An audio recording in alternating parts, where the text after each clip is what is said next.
Yeah, it stopped right there, dude. Yeah, that truck behind me is mad because I wouldn't go through an intersection when it was green, but the traffic was stopped on the other side. So like, I'm not going to stop in the middle of the intersection just because he wanted to go, so I waited to go. Now he's riding like close to me. What a fucking tool.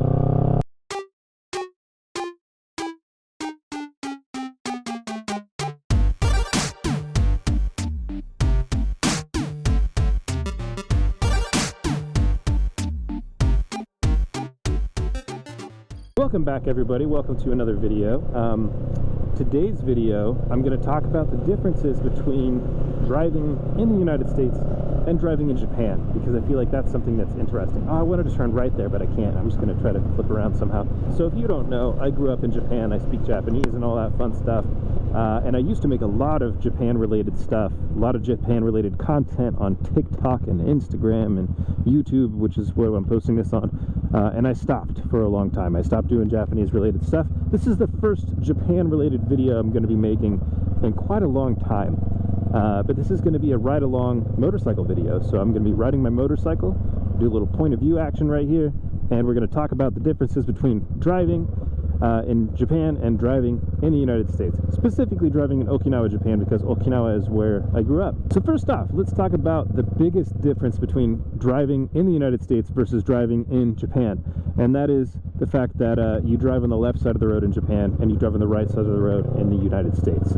So driver's side is going to be the right hand side of the car, and your gearbox is going to be on your left hand side. So if you are used to a manual transmission vehicle, you're going to have to learn how to shift with your left hand instead of your right hand. So that's a big difference for people going to and from Japan, is that everything's on the opposite side.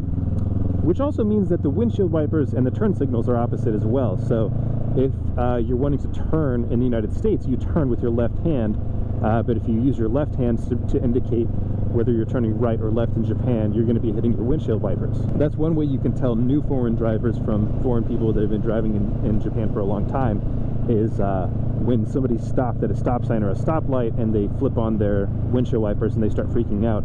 It's because they're using the wrong hand. The second big difference between driving in the United States versus driving in Japan are going to be the rules of the road, specifically the laws and the unwritten rules. So both of those can be quite different from the United States. In Japan, you're driving with kilometers an hour versus miles an hour in the United States, so it's not really too hard to get used to because your speedometer is going to be in kilometers an hour also. So just match up 40 to 40 and you're good to go. But the speeds are significantly slower in Japan than they are in the US, especially if you live somewhere like Texas that has 80-mile-an-hour highways. You're never going to find that in Japan at all. Where I grew up in Okinawa, Japan, the average speed on most of the roads was like 40 kilometers, maybe 50 on some parts of like the bigger roads, which has got to be like 40 kilometers has got to be like 20, I don't know, 28 miles an hour maybe. My math's pretty bad. So pretty slow compared to the US, where in the US I'm going 35 on most roads and 50 on other roads, 70 on parts of the highway. So speed is definitely a lot different. You're also going to be turning in front of traffic when you make a right-hand turn versus a left-hand turn. So that is different. When you're turning right, you're actually going to be, you know, almost as if you're turning left in the United States. You're going to swing in front of oncoming traffic when you turn left. When you turn right in Japan, you're going to be swinging in front of oncoming traffic because traffic is going this way. You know, your traffic is passing you on the right-hand side instead of passing you on the left-hand side. Now let's talk about some unwritten rules of the road. The 3-car rule at a red light is kind of common throughout Japan, especially Okinawa where I grew up. That's like the #1 thing that's different as far as unwritten rules go. And the 3-car rule is an unwritten rule that when the light turns red, there's going to be 3 more cars that are going to go through the intersection anyways. They're going to blow through the red light, at least 3 more. So when the light turns green for you to go, it still might not be okay to go yet because there's probably going to be more cars coming through the intersection still. Also, they don't call it a green light, they call it a blue light in Japan. In the Japanese language, they say the light is blue, they don't say that the light is green. So keep that in mind. I guess if you're trying to speak Japanese and you say the light is midori, which means green, they're going to look at you like, what? Because the light is not midori, the light is aoi, which means blue. Now let's talk about speeding. I was exceeding the speed limit back there, and if a police officer was to see me, they would probably not do much about it because I'm on a motorcycle, but they might pull me over and say, hey, you went 5 miles an hour over the speed limit back there, here's your ticket. In Japan, there are police cars that will pull you over, but a lot of those police cars are very small K cars, and they're not super fast. I mean, I think they have some Crown something, I can't remember what they're called. They do have faster police cars, and I have heard people talk about Skyline police cars. That's not super, that's something like you're never going to see. But most police cars don't go that fast.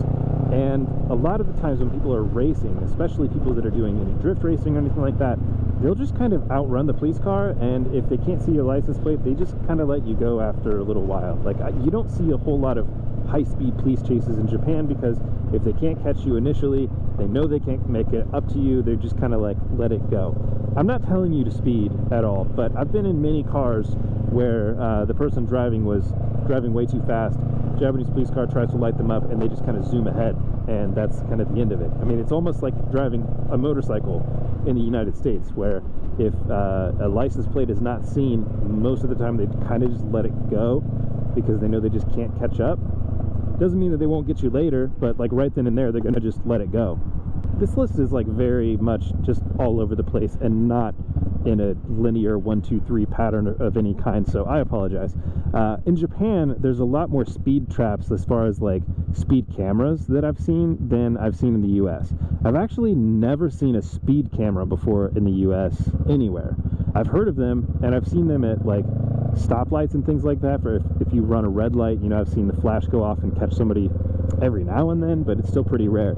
In Japan, speed traps are pretty common as far as like cameras go, and a lot of people who race cars in Japan will know where they are, and if you angle your license plate a certain way, it'll kind of blur it out when the photo's taken, supposedly. I mean, I don't know from personal experience, but there's a lot more of those in Japan than what I've seen in the US.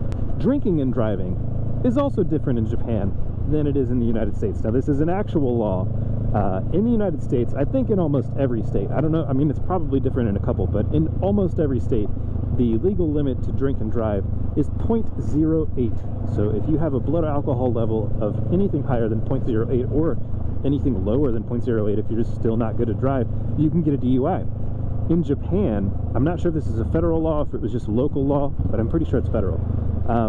It's 0.02, which is way less. That's like, if you have a drink, if you have a beer, you could get a DUI. Even if you are not impaired in any way, one beer could get you a DUI in Japan if you blow over a 0.02. And they might just give you a DUI anyways. Like, they're pretty heavy on that. I mean, drinking culture in Japan is very big. A lot of foreigners, mainly Americans, that go to Japan get into alcohol-related accidents a lot, whether it's a physical thing where they end up fighting somebody and getting in trouble because they're drunk, or actually drinking and driving. Alcohol-related crimes in Japan are pretty high, so they're very strict with that. But something they're not so strict about as far as being in a vehicle and with alcohol is, if you are not the driver of a vehicle, you can have alcohol in a car in an open container as long as the driver's not the one that's drinking it. So like, I could down a 6-pack as long as my wife is the one that's driving. No problem with that whatsoever. Much different than the US. I don't think there's anywhere in the US that I'm aware of that you can drink inside of a car, even if you're not the driver. I don't think that's legal in like any state. It might be. I don't really know my laws that well, except for where I live. So in Ohio, you definitely can't do that. In Japan, you have much different cars than you do in the United States. So do you see that truck right there? That white truck right there in front of me? That is a pretty large truck in Japan. I mean, that, you do see that exact, is that Isuzu or something? I can't see what that says on the front of it. I don't know what that is. But that style of truck is pretty common in Japan, and you see them everywhere, and they're usually way smaller than that. Like, the front square of that truck is like about the size of some of the trucks you see in Japan. So yeah, I don't remember what kind of cars those are, what the brand is, but anyways, you see those all over the place. Vehicles in Japan way smaller than what you will find in the United States. So that Camaro right there would be a huge vehicle in Japan. Although it's not big here in the US, in Japan that would be considered a large vehicle. There was actually a guy in Okinawa who owned a Hummer, I think he was like the only one that had that kind of a vehicle in Okinawa. And anytime we passed him, people had to like move out of the way because his Hummer was so big compared to other cars that you couldn't go down even like a two-way road like this easily if he was in his Hummer. So yeah, cars are very much smaller in Japan, as are the roads in Japan. They're much, much smaller. I mean, they're so small that you could honestly, this lane right here, this lane could potentially be a two-way road in Japan, especially a neighborhood road. This would be like not uncommon to see a neighborhood road being this small in Japan. It kind of makes sense too, because most people don't drive depending on where you're at in Japan. If you're by a really big metro area in Japan, like Tokyo or Osaka or something like that, you're not going to be driving. Like, you're probably not going to be driving. You might have a moped. Most likely you're going to take the bus or the train, and you're not going to be driving. Where I grew up in Japan, in Okinawa, most people do drive a car because there's no train system there. And the bus system is great, but I mean, it's slow, so it's faster to just drive a car. Whereas somebody in Tokyo or Osaka might not have a car, and it would be really easy to get around because their public transit is like really integral to how the city runs. So depends on where you're at in Japan. You might not ever drive a car if you go to Japan or move to Japan, or especially if you go to visit, you're not going to drive. But yeah, that's the differences between driving in the US and driving in Japan. I don't know if this is an interesting video or not. This is like a mixture of Japan and motorcycle riding, and I was like, hey, I'll try that out. We'll see if people like that. But that's the end of this video. So for the rest of the video, enjoy some music while I ride around, and let me know what you think about mixing up Japan stuff with other videos. I'm not really wanting to do that all the time. I don't know. Thanks for watching, everybody. Have a wonderful day, and I will see you in the next Motovlog Monday. Enjoy the rest of this this ride with just some music and a little montage of riding clips. See ya.